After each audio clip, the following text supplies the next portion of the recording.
Núcleo de Telesaúde do Hospital Universitário.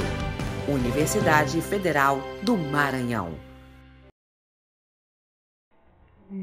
Boa tarde a todos. Hoje nós vamos tratar especificamente sobre os estados reacionais na hanseníase, as reações hansênicas. Vamos falar especificamente sobre o diagnóstico e o manejo clínico dessas reações. Então, hanseníase é uma doença crônica intrigante. É doença infecciosa, é doença imunológica, é doença psicossocial e suas manifestações realmente elas vão além de um quadro clínico, porque ela tem todas essas repercussões na vida do portador de hanseníase. A hanseníase é a doença secular, milenar. Os primeiros registros da doença datam de 2000 a.C.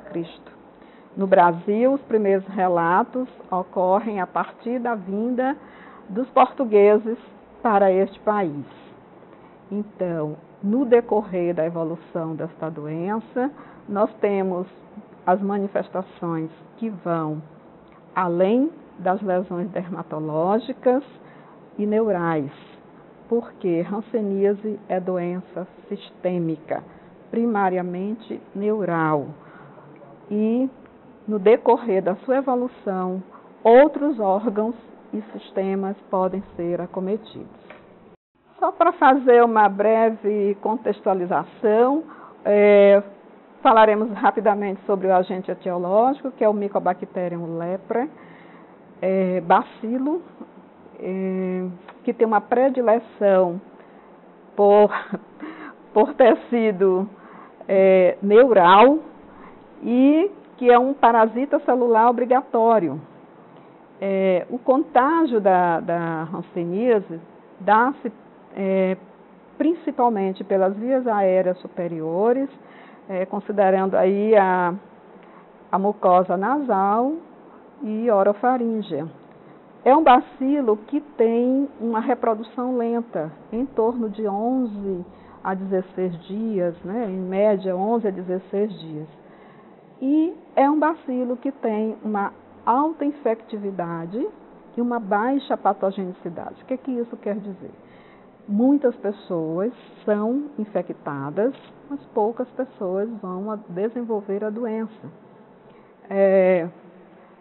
Ocorre que a literatura nos informa que 90% de toda a população mundial estaria isenta de vir a adoecer da hanseníase. Não de se infectar, mas de vir a adoecer.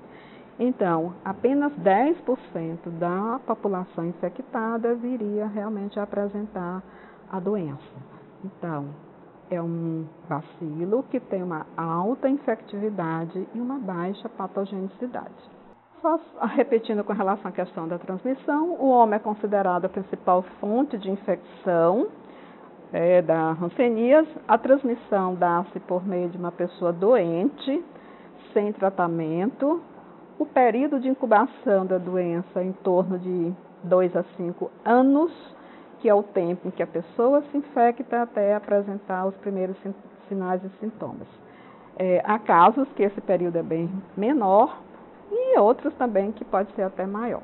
Só tem relatos de período de incubação de 10 anos, 7 anos, 10 anos. A principal via de eliminação do bacilo e a mais provável via de entrada no organismo é a via aérea superior, considerando aqui, como já falamos, a mucosa oral e a mucosa nasal e a orofaringe. Nós vamos tratar hoje especificamente sobre situação clínica que ocorre na hanseníase durante a evolução da doença. Falamos lá no início que ela é uma doença de evolução crônica. Contudo, no decorrer dessa evolução, podem acontecer manifestações imunológicas do organismo frente ao Mycobacterium leprae, e que se apresenta clinicamente por fenômenos inflamatórios agudos ou subagudos. Esses fenômenos podem ocorrer antes do diagnóstico, durante o tratamento e até mesmo após o paciente ter completado o seu esquema de tratamento. E por que isso acontece? Por que a hanseníase, sendo uma doença de evolução crônica, pode manifestar esses fenômenos agudos? Alguns fatores podem ser considerados fatores precipitantes.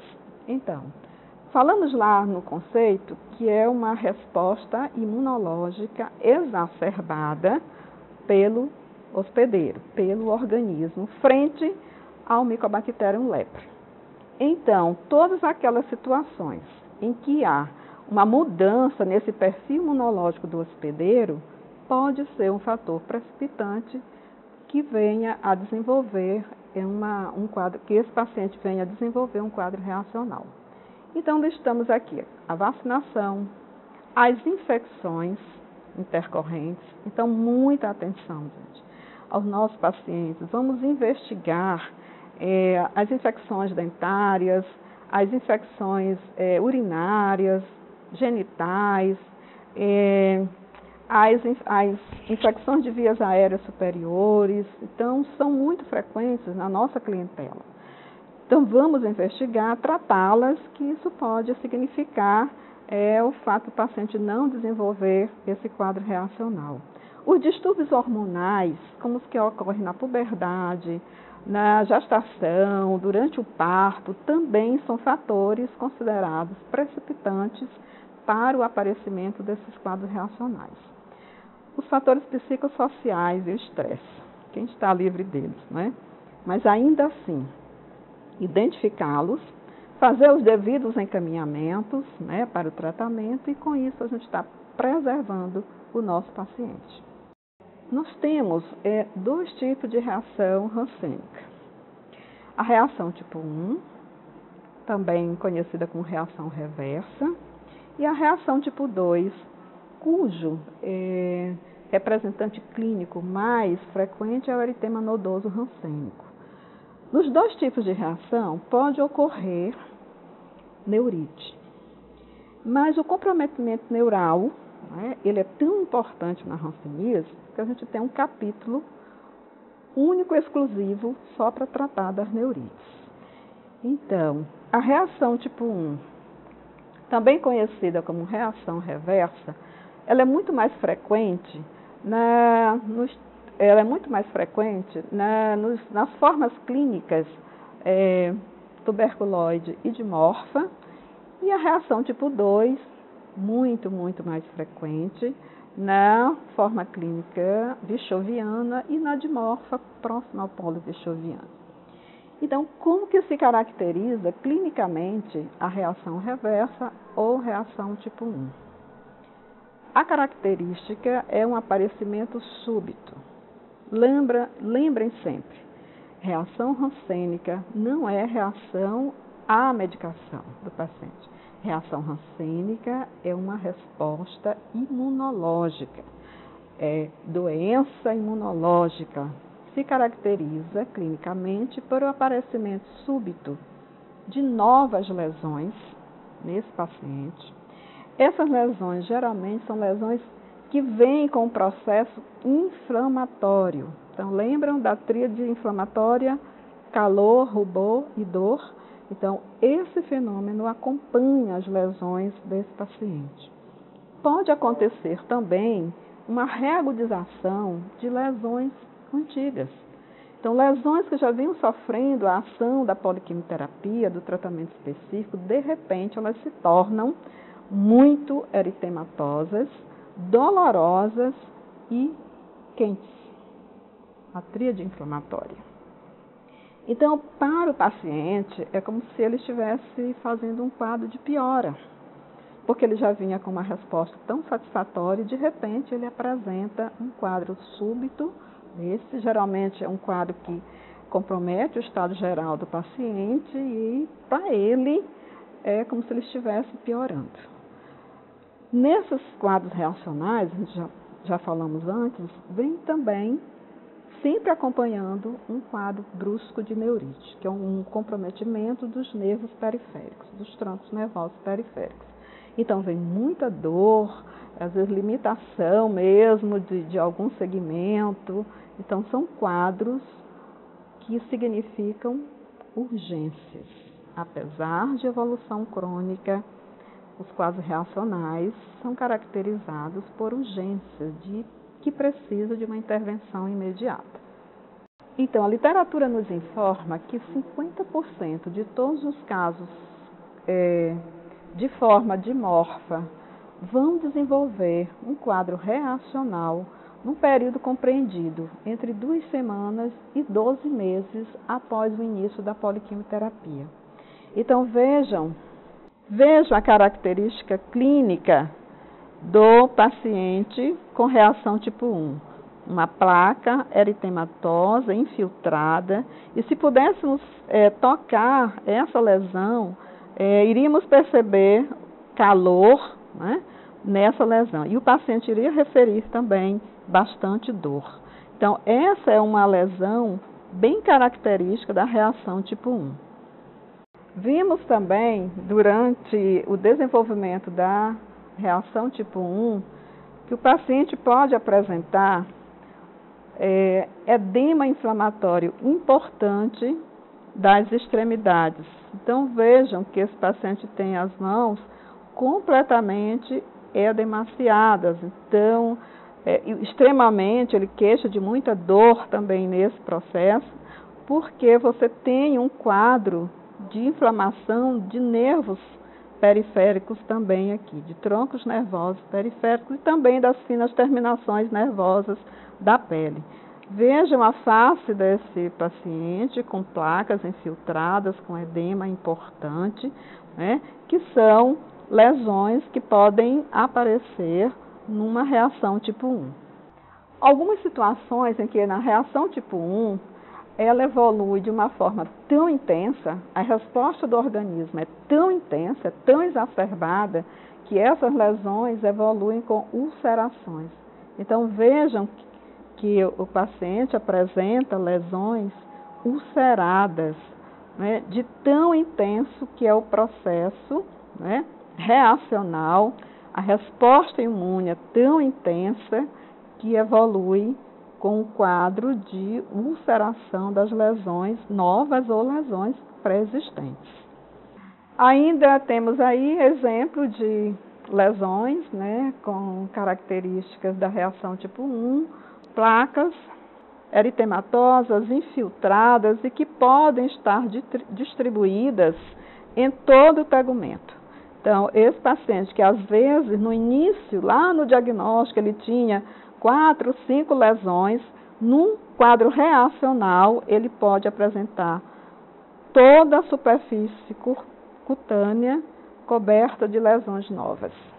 Então, já vimos as características clínicas da reação tipo 1, ou reação reversa, e agora vamos ver a questão do tratamento. Então, quando o nosso paciente se apresentar com essas lesões, de início brusco, lesões eritemato-infiltradas, extremamente dolorosas e que podem vir acompanhadas de sinais sistêmicos e também de neurite, nós temos que tratar. E não é um tratamento que a gente possa deixar para o dia seguinte, para a semana seguinte. Lembrem que estados reacionais são urgências. A droga de eleição para o tratamento da reação tipo 1 é a prednisona. Lembram que lá falamos que a reação é uma reação exacerbada. Então, nesse caso, nós precisamos de uma medicação que vá fazer um equilíbrio nessa resposta desse organismo. Então, a dose aqui da prednisona, que é um glicocorticoide, é dose imunossupressora mesmo. É a dose de 1 a 1,5 miligramas por quilo dia. E aí eu vou manter essa dose inicial até que os sintomas, sinais e sintomas desse quadro reacional estejam estabilizados. A partir daí, eu vou proceder a um desmame progressivo em intervalos regulares, de acordo com a melhora clínica desse paciente.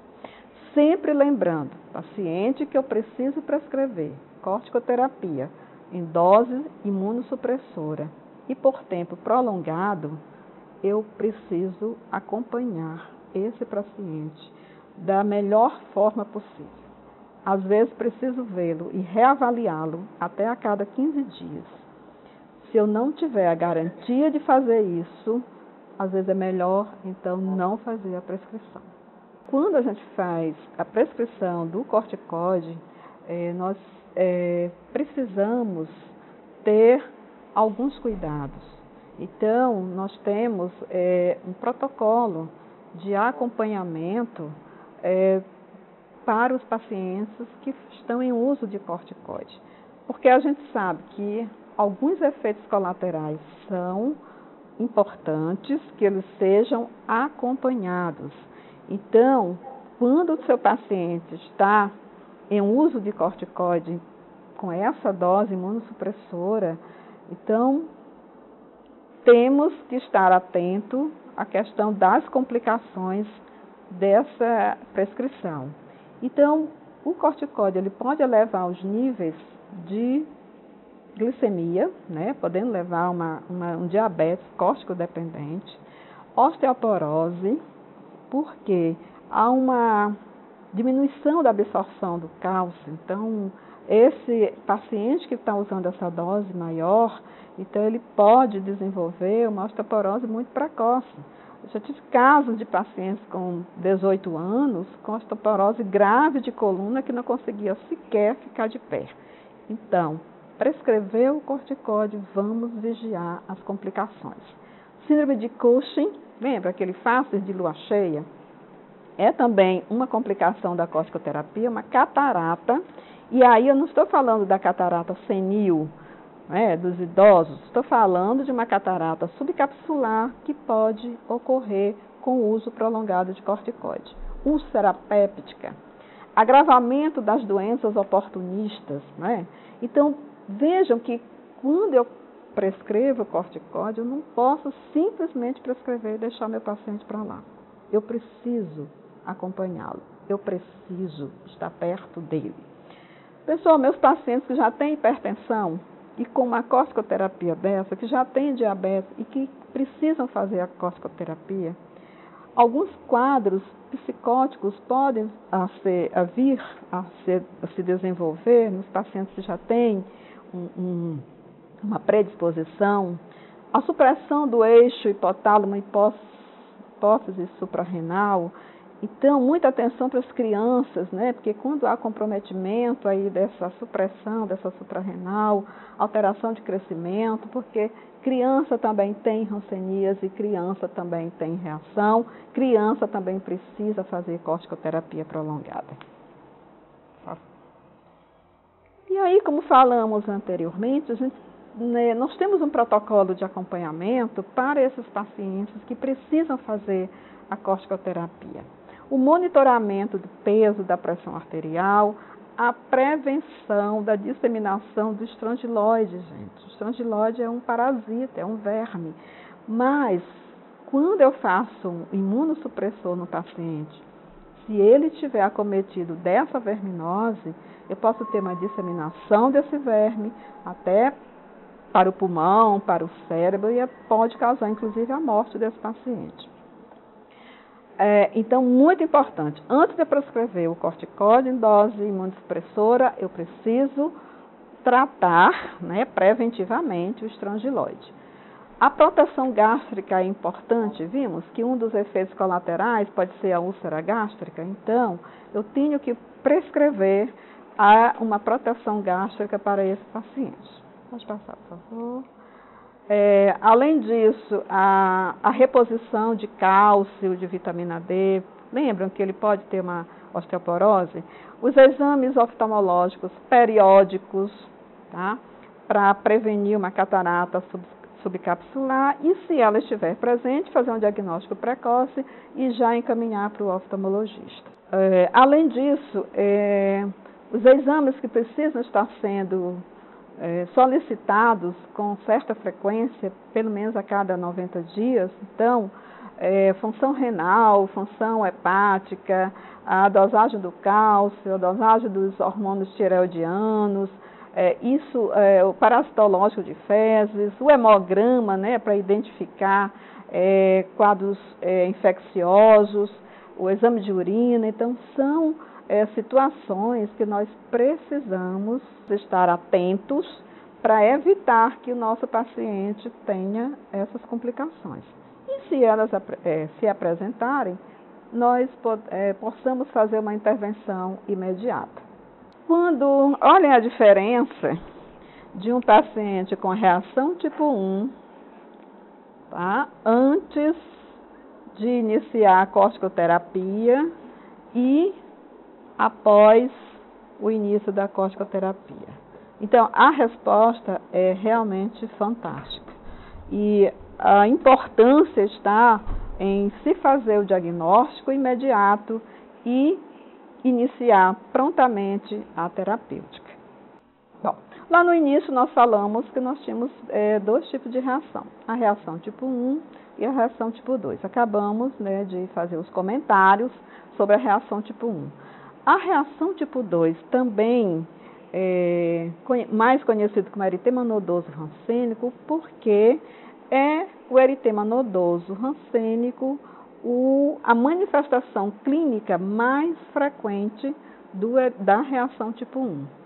E essa reação tipo 2, ela é uma reação sistêmica, porque ela é mediada pelos linfócitos B e imunologicamente ela se caracteriza pela formação de imunocomplexos circulantes. Esses imunocomplexos, eles vão se alojar, vão se depositar ao nível dos órgãos e sistemas. Então, o eritema nodoso, além dos nódulos reacionais, subcutâneos, dolorosos, eritematosos, ele pode vir acompanhado de neurite, como já vimos anteriormente, mas também de outras manifestações clínicas, como a irite ou a iridociclite.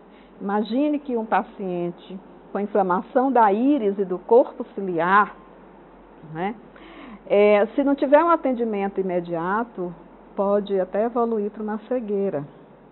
Então, vejam como é importante o diagnóstico precoce de um quadro reacional.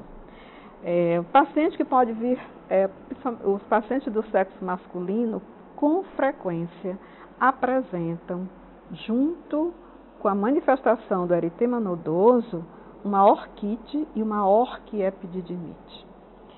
Então, é uma reação sistêmica. Esse paciente pode ter ainda vasculite, as artrites, as monoartrites, as oligoartrites.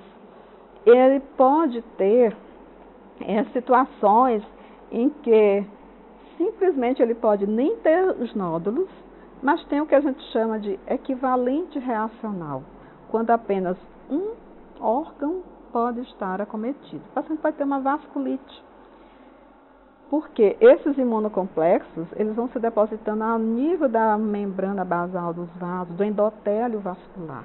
Então, ele tem alterações vasculares importantes. Então, é um quadro sistêmico e sempre, ou quase sempre, vem acompanhado de febre, muita mialgia, muita artralgia, um comprometimento importante do estado geral. A mão reacional é quando o comprometimento inflamatório ocorre com os tecidos, tanto superficiais como profundos, e articulações, tendões, né, desse segmento, e muito importante aí a participação de toda a equipe, principalmente do terapeuta ocupacional, do fisioterapeuta, para que ele proceda à imobilização dessa mão na posição funcional, ou então o paciente pode ter grandes perdas da função dessa mão. A literatura também nos informa que em torno de 50% dos pacientes vichovianos, aqueles pacientes que têm uma carga bacilar importante, que são responsáveis pela transmissão da doença, por manter essa cadeia de transmissão, eles podem vir apresentar o quadro reacional do tipo eritema nodoso. E esses surtos são geralmente muito frequentes, né? Recorrentes, prolongados e de difícil controle. Aqui a manifestação mais frequente da reação tipo 2, que é o eritema nodoso. Então, são nódulos eritematosos subcutâneos, muito diferentes dos rancinomas, que a gente olha lá quando faz o diagnóstico.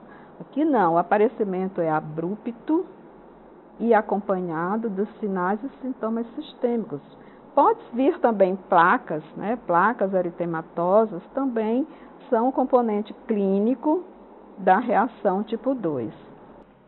Ainda uma variante da reação tipo 2 é o eritema polimorfo, onde você vê lesões eritematosas, mas com aspecto bolhoso, né?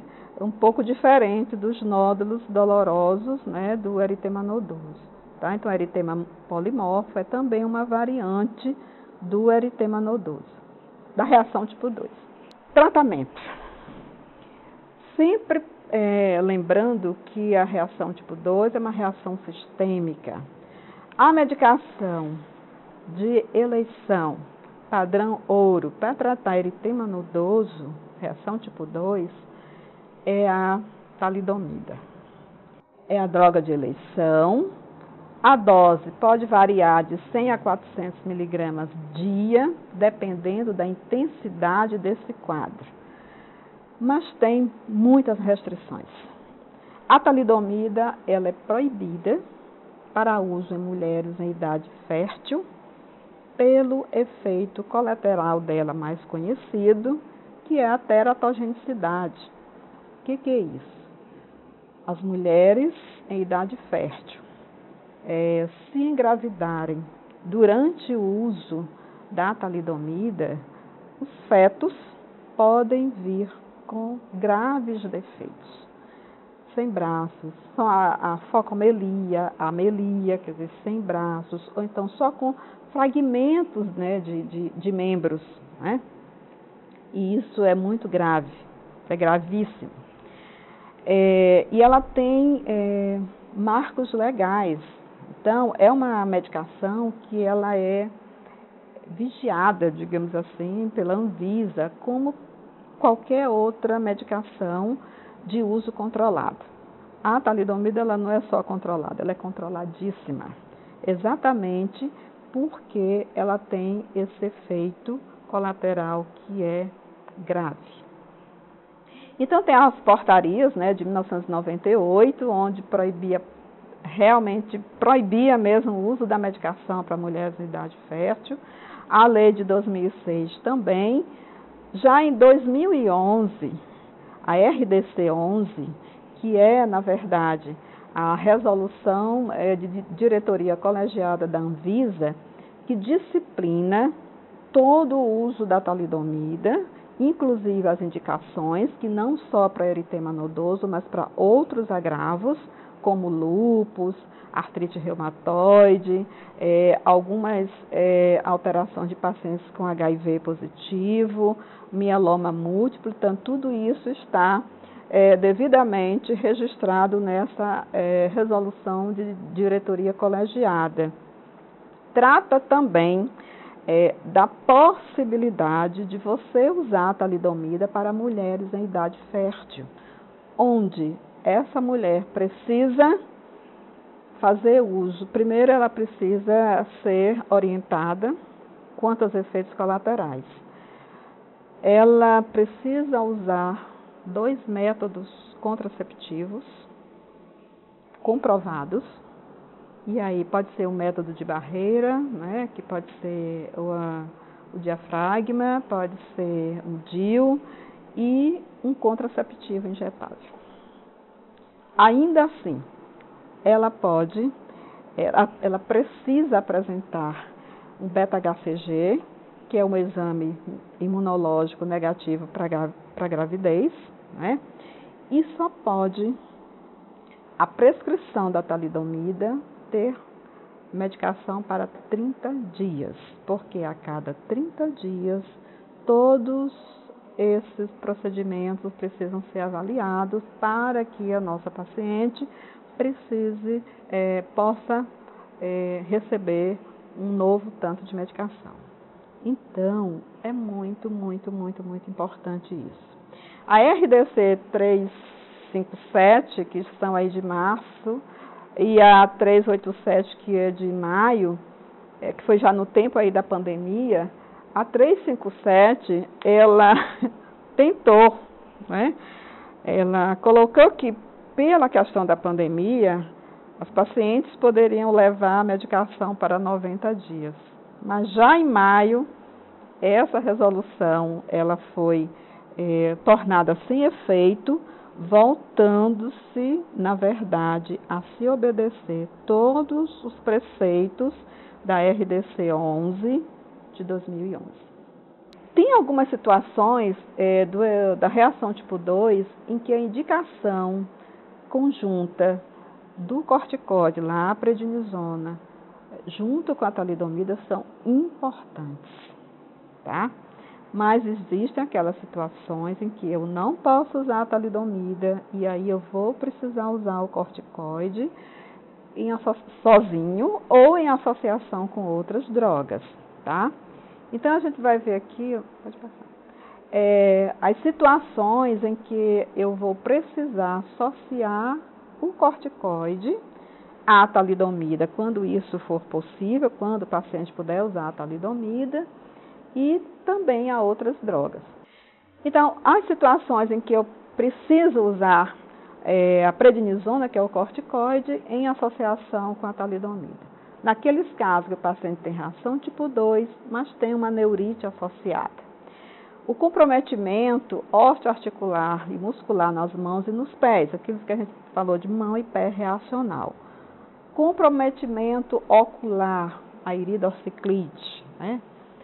A orquiepididimite, que é o comprometimento, né, do epidídimo, né, e dos testículos e epidídimo. Nefrite, vasculite, ou quando também a reação do eritema nodoso é tão grave que evolui com necrose das lesões. Aí eu preciso realmente equilibrar essa resposta imunológica tão exacerbada, aí além da talidomida, eu associo a prednisona. Então, a dose é de 1 mg por quilo dia, pode ir até 1,5, né, mas geralmente 1 mg por quilo dia são suficientes para que o paciente saia da fase aguda. Podemos associar também outros medicamentos para o tratamento da reação tipo 2. E aí nós temos a clofazimina, que pode ter uma dose de 100 a 300 miligramas dia. Aqui, geralmente, eu começo com uma dose maior. Eu começo com a dose de 300 miligramas dia por 30 dias, depois 200 e depois 100 miligramas dia associado à prednisona. A pentoxifilina também, que é um vasodilatador periférico, mas ele tem uma grande ação, ela tem uma ação também conhecida, né? Não tão grande quanto a talidomida, mas tem uma ação conhecida quando ela diminui o processo inflamatório, o aparecimento das lesões do eritema nodoso também. E eu tenho a dose de 400 a 1.200 miligramas dia. Aqui eu começo também, aqui é o contrário, eu começo com a dose menor, de 400 miligramas dia na primeira semana, porque já diminui a questão dos efeitos, né, colaterais, e na segunda semana eu já passo para 800 miligramas dia, e na terceira semana em diante, 1.200 miligramas dia, que são 3 comprimidos. Então, sempre lembrando, gente, reação rancênica é doença imunológica. O tratamento é prolongado e muitas vezes de difícil controle, podendo ocorrer, isso é muito importante, antes do diagnóstico, durante o tratamento e mesmo após o tratamento com a poliquimioterapia. O tratamento desses fenômenos agudos é importante, o diagnóstico precoce e o tratamento imediato. Essas reações, quando não diagnosticadas ou quando não bem conduzidas, são responsáveis pela instalação das incapacidades físicas e deformidades. E essas incapacidades físicas e deformidades são as responsáveis pela manutenção do estigma que acompanha a hanseníase. Muito obrigada.